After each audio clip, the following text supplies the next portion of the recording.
But what do we do with the money? And how do we ensure that the money does what it's supposed to do? Since June last year, there was a ceremony called a flag off of the cleanup.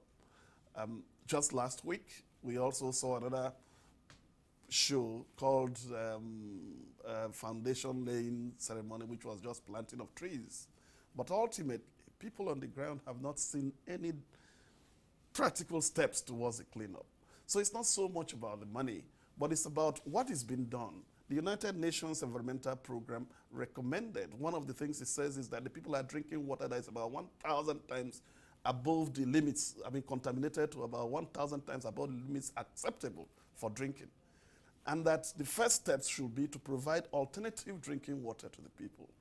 We've not seen anything like that, but we've seen flag off ceremony without any direct action on the ground.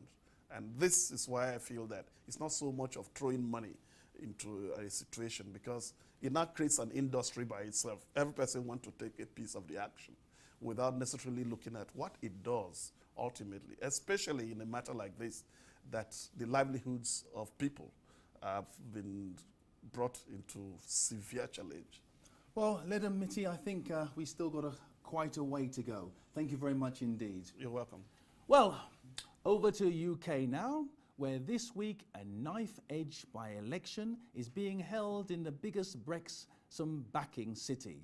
It's make or break for UKIP, and Labour with both parties struggling to find their roles as Britain quits the European Union. Arise has this special report. The European Union. The new leader of Britain's UKIP party, Paul Nuttall, is on the campaign trail again.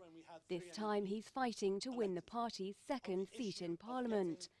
In the by-election for Stoke Central in the English Midlands, UKIP is hoping to make a breakthrough in Labour's heartland.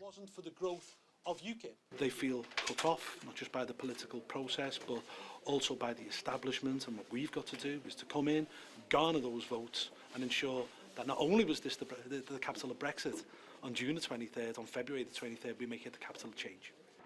Stoke Central has had a Labour MP since 1950, yet in the EU referendum, almost 70% of voters opted to leave the EU, despite Labour's policy backing Remain. Labour candidate Gareth Snell, a vocal Remainer, is keen to move the debate along. UKIP candidate in this campaign is just trying to rehash the referendum that we've had, and I'm being very clear about we're going to leave the European Union, but what happens on day one, what happens on day two, what happens on day three? The by-election is not just a huge test of Labour support. Winning is also vital for UKIP, who have pledged to move on from being the Brexit party to one capable of replacing Labour as the party of the working people. This is a key by-election for two of the major political parties. One, the old-timers Labour. If they lose here, well, where can they hold on to their seats in the north? And for UKIP, a brash newcomer, if they win here, could it be the start of a populist, working-class, relatively right-wing political party?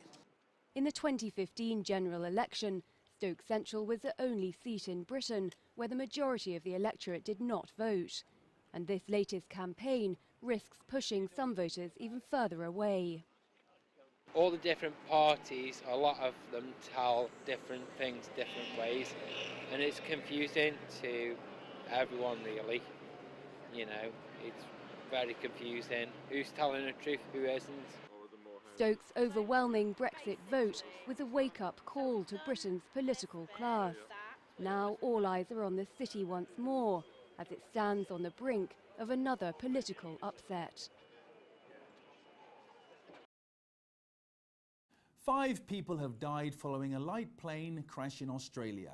The aircraft crashed into a shopping centre in the city of Melbourne after suffering engine failure shortly after its takeoff. It's understood everyone on board perished in the crash, but there were no other fatalities, which officials describe as incredibly lucky. Time for a short break now, but plenty more to come, including business news, and do tune in later this week for an Arise Oscar special as our team in Los Angeles bring you frills and spills from the most prestigious award ceremony.